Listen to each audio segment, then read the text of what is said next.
ये स्टूडेंट्स आज का लेक्चर नंबर 15 है। आज इस लेक्चर में हम मोलर वॉल्यूम को डिस्कस करेंगे और इसके साथ साथ इसी से रेलिवेंट एक एग्जांपल डिस्कस करेंगे और वो है example number 10। Molar volume, molar term जो है ये मोल से निकली है। मोलर वॉल्यूम में बेसिकली मैंने आपको इसकी डेफिनेशन समझानी है, उसके बाद एग्जांपल्स बताऊंगी, फिर इसकी वैल्यू बताऊंगी। हम बेसिकली इसमें ये देखेंगे कि मोलर वॉल्यूम को कौन सी चीज़ या कौन सा फैक्टर इफेक्ट करता है। उसके बाद मैं एग्जांपल नंबर 10 आपके साथ डिस्कस करूंगी। बेटा आज के इस लेक्चर में जो दो शॉर्ट क्वेश्चन बनते हैं वो भी मैं आपके सामने रखती हूँ। Define molar volume and give examples. Molar volume की जो डेफिनेशन पढ़ाऊंगी वो आपने डेफिनेशन लिखनी है, उसके बाद आपने कोई 2 या 3 एग्जांपल्स कोट करनी है। और सेकंड क्वेश्चन है, दो डिफरेंट गैसेस हैं, जब गैसेस डिफरेंट है तो ऑब्वियसली उनके मैसेज भी डिफरेंट होंगे। कहता है कि ये दोनों गैसेस 1 मोल लेनी है। जब आप दोनों गैसेस 1 मोल लेंगे लेकिन उनके मैसेज डिफरेंट होंगे तो आप देखेंगे कि वॉल्यूम उनका सेम होगा, यानी मैस जो है वो वॉल्यूम को इफेक्ट नहीं करता। तो यहाँ पे आपने यही रीज़न बतानी है कि 1 mole of different gases has different message but occupies the same volume. सबसे पहले मैं आपके साथ मोलर वॉल्यूम की जो डेफिनेशन है वो डिस्कस करूंगी।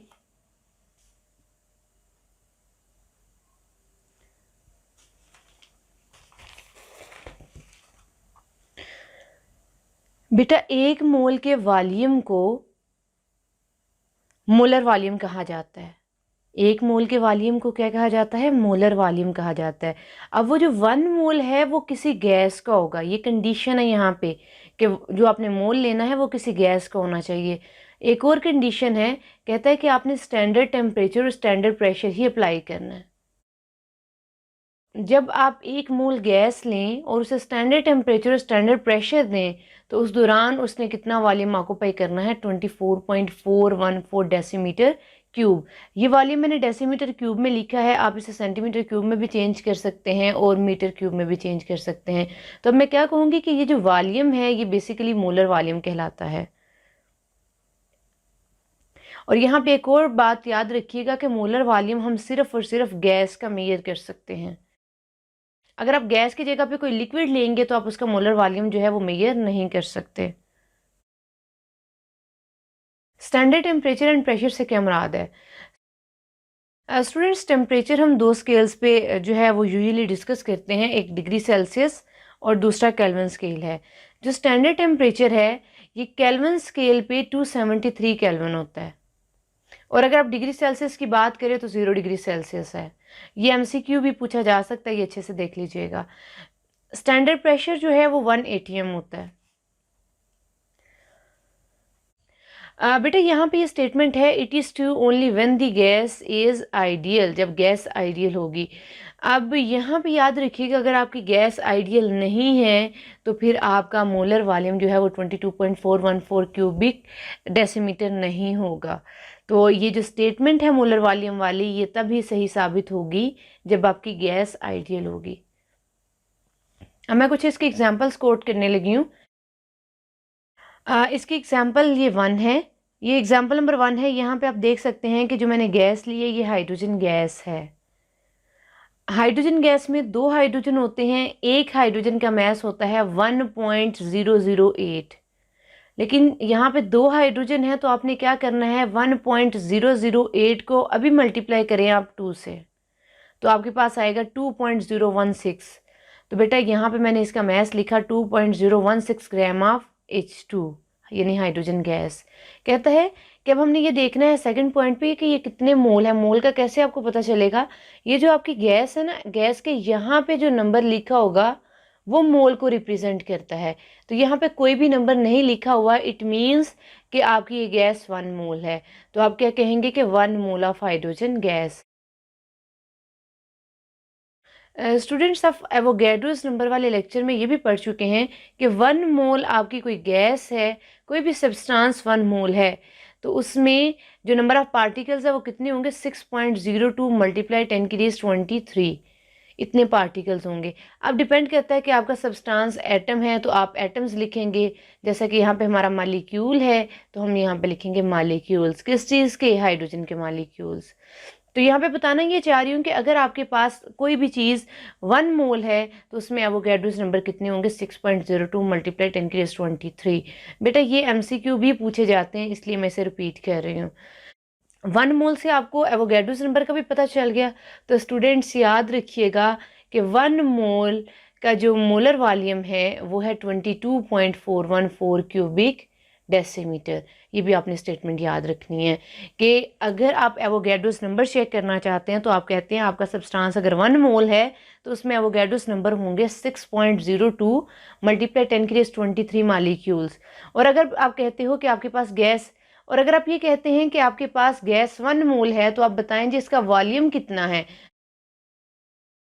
तो आप कहेंगे कि इसका वॉल्यूम होगा 22.414 क्यूबिक डेसीमीटर। तो आपने साथ में ये भी बताना है कि ये वॉल्यूम जो है स्टैंडर्ड टेम्परेचर और स्टैंडर्ड प्रेशर को सेट करके लिया गया है। सेकंड एग्जांपल देखें, 16 ग्राम ऑफ मीथेन गैस।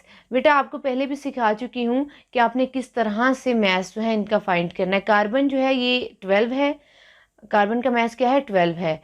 और हाइड्रोजन हमारे पास 4 हैं, एक हाइड्रोजन का मैस 1.008 है। तो स्टूडेंट्स आप 1.008 लिखने की बजाय 1 भी लिख सकते हैं, क्योंकि हमारे पास 4 हाइड्रोजन हैं और एक हाइड्रोजन का मैस 1 है।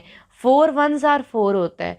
अब आपने क्या करना है कि इस 4 में प्लस करना है कार्बन का मैस। तो स्टूडेंट्स आप 4 में प्लस करें 12 तो आपके पास आएगा 16। यहाँ पे भी आप देख सकते हैं कि कुछ नहीं यहाँ पे मेंशन, इट मीन्स कि यहाँ पे 1 है। ये जो आपके पास गैस है ये गैस 1 मोल होगी और इस गैस का नाम है मीथेन गैस। बेटा 1 मोल गैस है तो इसमें एवोगैड्रोस नंबर क्या होंगे इसके? 6.02 मल्टीप्लाई 10⁻23 मालिक्यूल्स होंगे। किस चीज के? मीथेन गैस के। चूंकि आपके पास गैस 1 मोल है तो कोई पूछ ले वॉल्यूम कितना है तो आप कहेंगे 22.414 decimetre cube at standard temperature and pressure. फिर से एक्सप्लेन करती हूँ। 2 ग्राम ऑफ हाइड्रोजन गैस जो है इसमें 1 मोल ऑफ हाइड्रोजन गैस मौजूद है और एवोगैड्रोस नंबर होंगे 6.02 मल्टीप्लाई 10⁻23। ठीक हो गया? Molecules of hydrogen gas. और साथ ही आपने वॉल्यूम बता दिया कि 22.414 क्यूबिक डेसीमीटर है। तो स्टूडेंट्स अब हम वैल्यू देखने लगे हैं मोलर वॉल्यूम की। तो मोलर M और वॉल्यूम V, इसलिए VM से रिप्रेजेंट किया गया है। बेटा ये अगर डेसीमीटर क्यूब में देखा जाए तो ये है 22.414 क्यूबिक डेसीमीटर। और अगर आपने डेसीमीटर क्यूब से सेंटीमीटर क्यूब में आना हो तो आप इसे 1000 से मल्टीप्लाई करेंगे। किस चीज़ को? ये जो आपके पास वैल्यू है ना डेसीमीटर क्यूब में, आपने इस वैल्यू को मल्टीप्लाई करना है 1000 से। जब आप इसे 1000 से मल्टीप्लाई करेंगे तो आपके पास ये वैल्यू आएगी।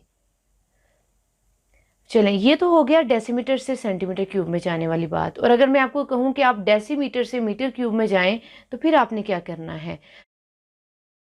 तो फिर आपने डेसीमीटर क्यूब की वैल्यू को डिवाइड करना है 1000 से। जब आप इसे 1000 से डिवाइड करेंगे तो आपके पास ये आंसर आएगा।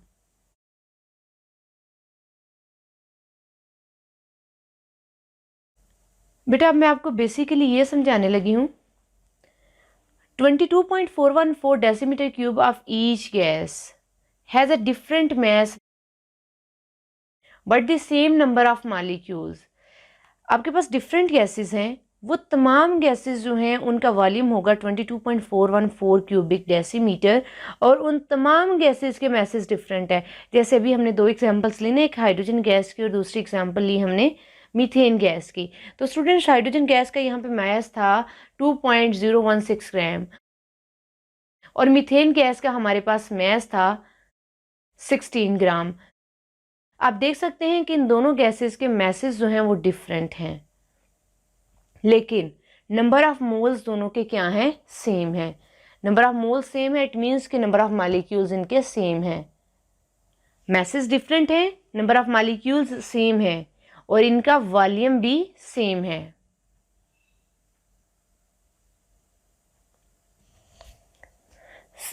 22.414 decimeter cube of each gas has a different mass but the same number of molecules. Same number of molecules ये नंबर ऑफ मोल्स को रिप्रेजेंट करते हैं।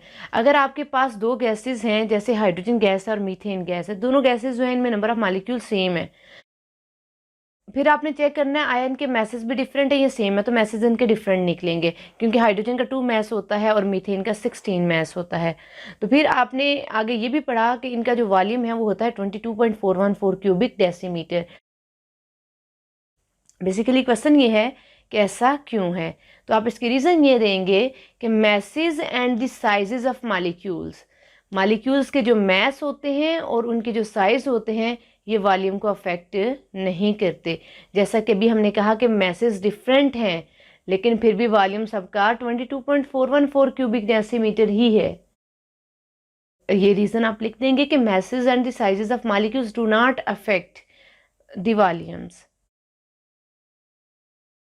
Normally, it is known that in the gaseous state, the distance between molecules is 300 times greater than their diameters. Students इस line को आपने कैसे समझना है? लेट्स सपोज आपके पास दो गैसेस हैं, ठीक है। आपने क्या करना है कि एक गैस का मॉलिक्यूल देखना है और फिर उस मॉलिक्यूल को देखने के बाद आपने उसका डायमीटर मेजर करना है। जब आप बेटा उसका डायमीटर मेजर कर लेंगे तो आपके पास कोई ना कोई वैल्यू आएगी। अब उस वैल्यू को आपने 300 से मल्टीप्लाई करना है।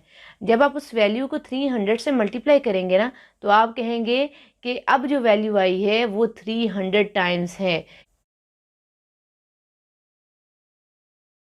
स्टूडेंट्स, आपको यहाँ पे ये जो है रेड कलर में एक कर्सर नज़र आ रहा है, ये जो बॉल बना हुआ है, आप ये सपोज कर लें कि ये गैस है। जब आपने ये सपोज कर लिया कि ये गैस का मॉलिक्यूल है, तो आपने इसका डायमीटर मेजर करना है। जब बेटा आप इसका डायमीटर मेजर करेंगे तो इसका डायमीटर जितना भी आपके पास आएगा ना, आपने उस डायमीटर को मल्टीप्लाई करना है 300 से।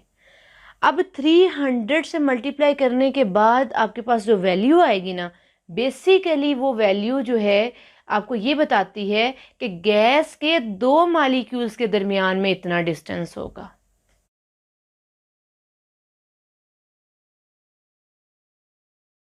A well-known ideal gas is enclosed in a container having volume 500 cubic centimeter at standard temperature and pressure.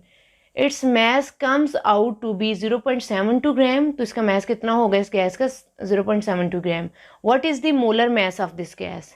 तो इस गैस का मोलर mass क्या है? अगर हम बात करते हैं कि हमने इसका फाइंड करना है मोलर मैस, तो इसके लिए आपको ये फार्मूला आना चाहिए। आप मैस ऑफ सब्सटेंस को डिवाइड करेंगे मोलर मैस से। तो बेटा यहाँ पे आपने फाइंड क्या करना है? मोलर मैस फाइंड करना है। तो मोलर मैस आपने फाइंड करना है, तो ज़रा स्टेटमेंट पे गौर करें। तो स्टेटमेंट ने आपको मैस ऑफ सब्सटेंस दिया हुआ है 0.72 ग्राम, लेकिन मोल्स नहीं दिए हुए। तो यहाँ पे फिर थोड़ा मसला हो जाता है। तो उस मसले को सॉल्व करने के लिए हम इस मोल की वैल्यू खुद से फाइंड करेंगे, ठीक है। अब खुद से किस तरह से फाइंड करनी है? इस फार्मूले के तहत जो भी आपके साथ मैं शेयर करने लगी हूँ। आपने गैस के वॉल्यूम को डिवाइड करना है मोलर वॉल्यूम से। तो आपको स्टेटमेंट में गैस का वॉल्यूम दिया गया है 500 क्यूबिक सेंटीमीटर। कितना दिया गया है? 500 क्यूबिक सेंटीमीटर। आपने ये 500 cubic centimetre volume of gas में पुट कर देना, ओके। फिर आपने इसे डिवाइड करना है मोलर वॉल्यूम से। जैसा कि अभी कुछ टाइम पहले आपको मैंने मोलर वॉल्यूम पढ़ाया, तो मोलर वॉल्यूम की डेसीमीटर क्यूब में वैल्यू थी 22.414 क्यूबिक डेसीमीटर। और फिर मैंने कहा कि आपने सेंटीमीटर क्यूब में जाना है, तो आप डेसीमीटर वाली वैल्यू को 1000 से मल्टीप्लाई करें, तो फिर आपके पास सेंटीमीटर क्यूब वाली वैल्यू आ जाती है। तो अगर आपको ये निकालना मुश्किल लग रहा है, तो आपने वैल्यूज़ जिस तरह से मैंने कैलकुलेट करके लिखी हुई हैं, आप उसी तरह से याद कर लें। अब आपने क्या करना है? इसे डिवाइड करना है। डिवाइड करने के बाद आपके पास ये आंसर आएगा। और स्टूडेंट्स, आप कैलकुलेशंस के लिए कैलकुलेटर यूज़ कर सकते हैं। तो हमारे पास कितने मोल्स आए? 0.0223 मोल्स। अब ये वैल्यू आपके पास मोल्स की आ गई। इस वैल्यू को आप इस मोल की जगह पे पुट कर सकते हैं, ओके। बेटा एग्जाम्पल स्टार्ट होते ही मैंने आपके साथ एक फार्मूला शेयर किया था, ये वही फार्मूला है, बस मैंने रीअरेंज किया है। वहाँ पे मोलर मास को फाइंड करना था, तो मैंने क्या किया कि यहाँ पे मोलर मास लिखा हुआ था, इसे यहाँ पे ले गई, और मोलर मास की जगह पे मोल्स मौजूद था, उसे मैं यहाँ ले आई। जिस चीज़ को फाइंड करना उसे हम सेपरेट कर लेते हैं, तो बस मैंने इधर सेपरेट किया, बस मैंने इसे यहाँ पे फिर सेपरेट कर लिया। यानी आप कह सकते हैं कि मैंने इस फार्मूला को रीअरेंज करके लिखा है। तो हमारे पास मास ऑफ सब्सटेंस जो है वो 0.72 ग्राम है, और मोल्स अभी हमने फाइंड किए वो है 0.0223। अब आपने बेटा इसे करना है डिवाइड करने के बाद आपके पास आंसर आएगा 32 ग्राम पर मोल्स। तो बेटा हमने मोलर मास ही फाइंड करना था। तो स्टूडेंट्स आज के इस लेक्चर में बेसिकली मैंने आपको मोलर वॉल्यूम के बारे में पढ़ाया कि मोलर वॉल्यूम होता क्या है। तो उसके बाद मैंने आपको मोलर वॉल्यूम की स्टूडेंट्स मैंने आज के इस लेक्चर में आपको मोलर वॉल्यूम के बारे में पढ़ाया, और इससे रेलिवेंट मैंने आपको न्यूमेरिकल एग्जाम्पल करवाई है, एग्जाम्पल नंबर 10।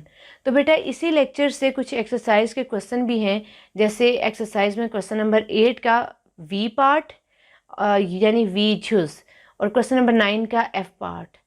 बेटा अगर आपको इस लेक्चर की अच्छे तरीके से समझ आ गई है तो आप क्वेश्चन नंबर 8 वी और क्वेश्चन नंबर 9 एफ इसका आंसर दे सकते हैं। लेकिन फिर भी अगर आप आंसर नहीं दे पाते किसी भी वजह से, तो फिर स्टूडेंट्स आपकी सहूलत के लिए मैं इन क्वेश्चंस को सॉल्व करके उस वीडियो का लिंक इसी वीडियो की डिस्क्रिप्शन में ऐड कर दूंगी, तो आप वहाँ से इन क्वेश्चंस को सॉल्व कर सकते हैं। वैसे मैं फिर से कहूँगी कि आप ये क्वेश्चंस जो हैं पहले खुद से सॉल्व करें। Good luck all students.